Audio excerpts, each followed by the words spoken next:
The Hindu को analysis करेंगे हम लोग आज से। और आज का द हिंदू बहुत इंपॉर्टेंट है। छोटे छोटे कुछ न्यूज़ है। एडिटोरियल में डोनाल्ड ट्रंप के द्वारा जो टैरिफ लगाए जा रहे हैं उसका यूएस पे क्या प्रभाव पड़ेगा वो है। तो इन सारी चीज़ों को हम लोग देखेंगे और बहुत यूजफुल होने वाला है ये पूरा का पूरा जो डिस्कशन हम लोग करने जा रहे हैं। स्टेट पीसीएस यूपीएससी जैसे एग्जाम का प्रिपरेशन कर रहे हैं, चैनल को सब्सक्राइब कर लीजिए।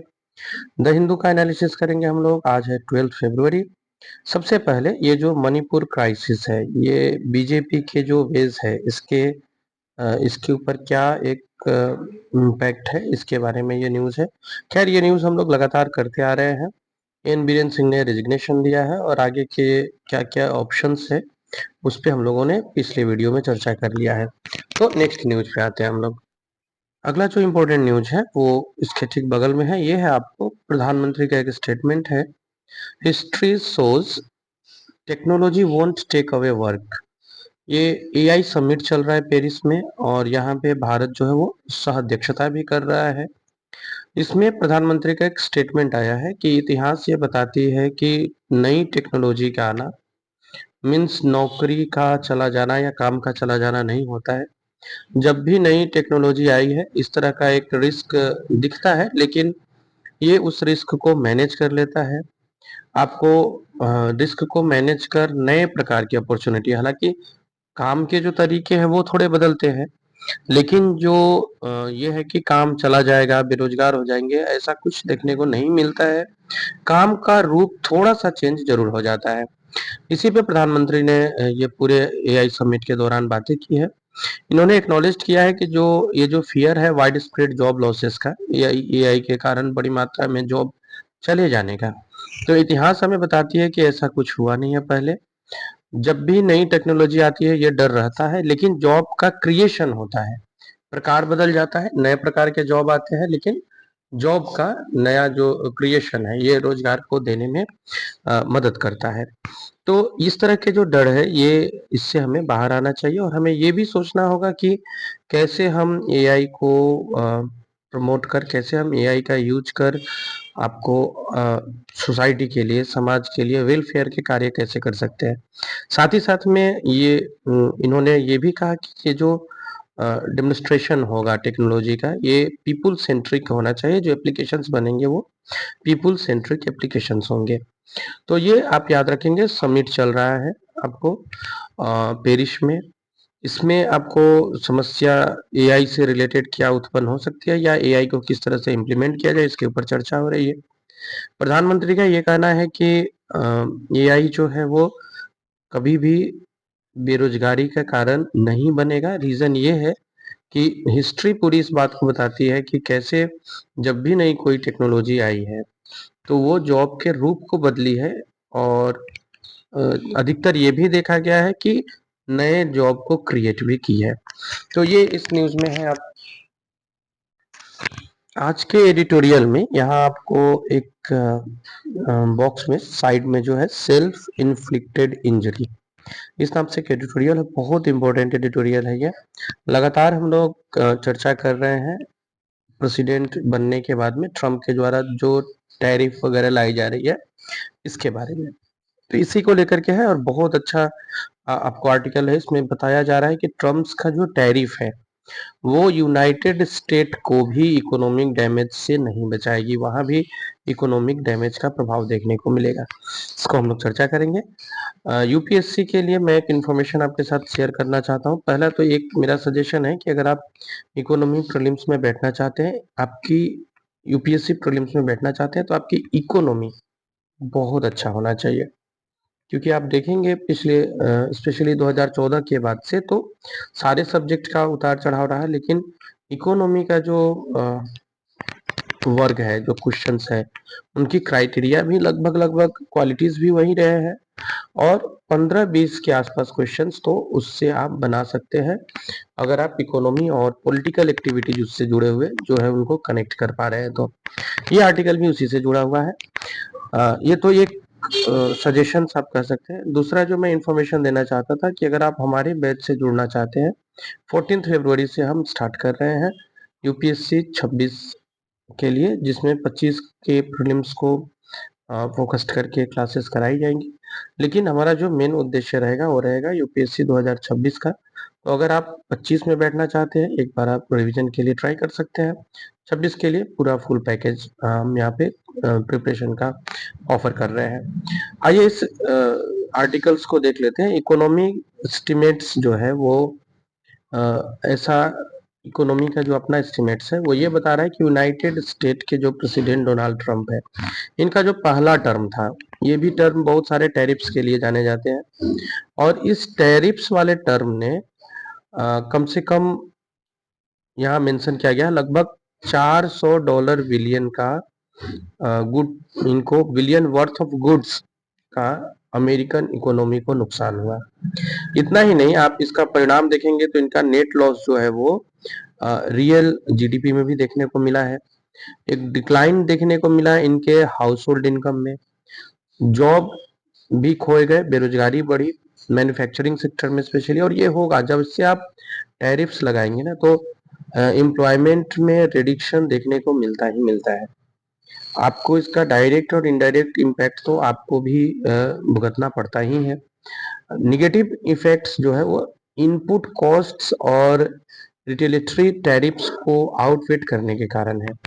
इसमें आपको जो इंपोर्ट प्रोडक्शन है इसमें थोड़े से बेनिफिट्स आपको देखने को मिलते हैं, लेकिन ये आपको नेट डिक्लाइन में लेकर के जाता है मैन्युफैक्चरिंग जॉब्स में।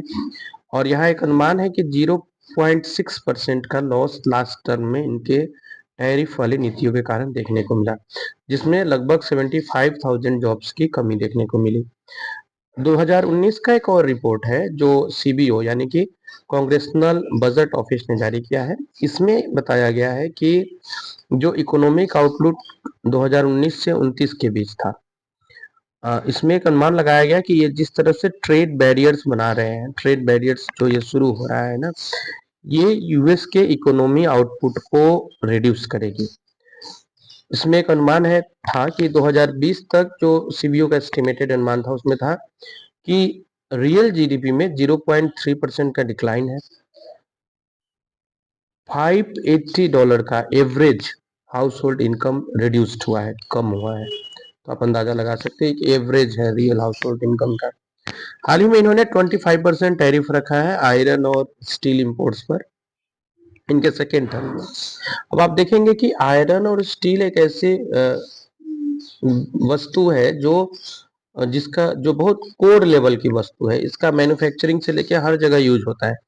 इस पे अगर आप 25% टैरिफ लगा रहे हैं, फिर आप कनाडा, मैक्सिको, यूरोपियन यूनियन, इनके साथ भी आपका जो रिलेशंस है बहुत उठापटक चल रहा है। हालांकि आप ये टैरिफ लगाते हैं, फिर आप ये भी मेंशन करते हैं कि मैं एक सप्ताह बाद इनसे बात करूंगा, 10 दिन बाद बात करूंगा।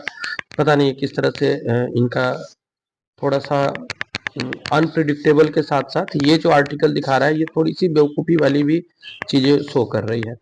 चाइना जो है 2023 का अगर आप आंकड़ा लेंगे तो डोमिनेट करती है ग्लोबल स्टील प्रोडक्शन में 54%। ये आप प्रीलिम्स के लिए आंकड़ा याद रख सकते हैं। 54% जो ग्लोबल आउटपुट है वो चाइना का है स्टील प्रोडक्शन में। सेकेंड नंबर पे इंडिया आता है, हालांकि हम लोग बहुत कम है, ऑलमोस्ट 7% है, बट हाँ 7 पे हम लोग आते हैं। थर्ड पे आप हैं। इसके बाद आप जो है वो अगर आप परसेंटेज देखेंगे तो 61% तो इधर इंडिया और चाइना के बीच हो गया।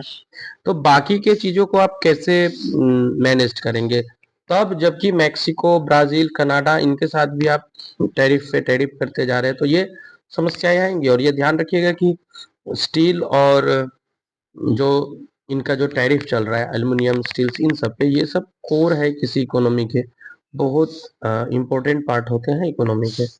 तो अगर आप हिस्ट्री के इंडिकेशन को देखें तो ऐसा स्पष्ट दिखता है कि ट्रम्प के जो टैरिफ्स है ये सेल्फ इन्फ्लिक्टेड इकोनॉमिक डैमेज को इंडिकेट करती है। सेल्फ इन्फ्लिक्टेड का मतलब होता है आत्म नुकसान पहुंचाना, खुद के इकोनॉमी को खुद नुकसान पहुंचाना। और ये यूएस इकोनॉमी पहले भी भुगत चुकी है। ऐसा नहीं है कि आप विश्व के सबसे बड़े इकोनॉमी है तो जो भी डिसीजन आप करेंगे ये केवल दूसरे देशों को इम्पैक्ट करेगा।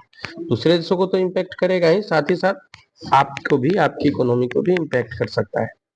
तो ये एक न्यूज आर्टिकल है जो बहुत इंपॉर्टेंट है, प्रीलिम्स और मेंस दोनों की ही दृष्टि से बहुत इंपॉर्टेंट है। इसके अलावा मैं कुछ न्यूज देख लेता हूँ। ये एक है, एक छोटा सा आप इसके हम लोग केवल जिस्ट को देख लेंगे तो हमारा सिलेबस कंप्लीट हो जाएगा। How will freeze and US aid affect the world. Means America जो सहायता करता है दुनिया को, ये जो आने के बाद, ट्रम्प के आने के बाद कुछ डिसीजन लिए गए हैं वो कैसे प्रभावित करेंगे।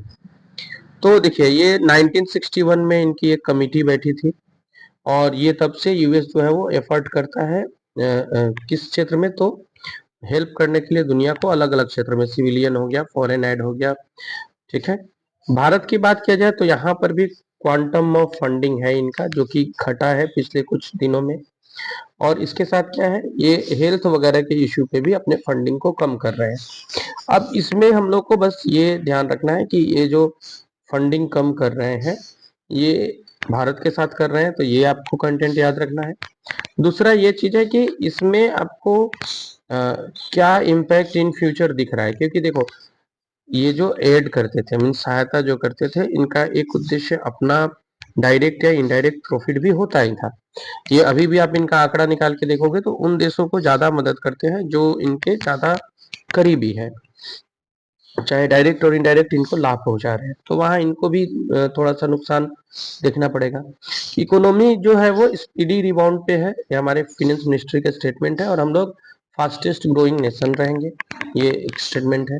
आने वाले टाइम में जब प्रधानमंत्री जा रहे हैं अमेरिका में, कल उनका मोस्ट प्रोबेबली डोनाल्ड ट्रंप से मिलना है, तो वो देखने वाला बहुत इंटरेस्टिंग होगा कि वहां से क्या आता है।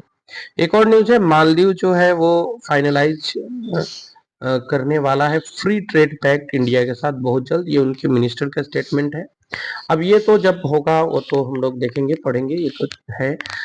हाल के दिनों में जो भारत और मालदीव के संबंध थे थोड़े उठापटक वाले, उसमें ये जो स्टेटमेंट है ये सुधार की ओर इशारा करता है। तो ये थे आज के द हिंदू के इम्पोर्टेंट न्यूज और आर्टिकल्स।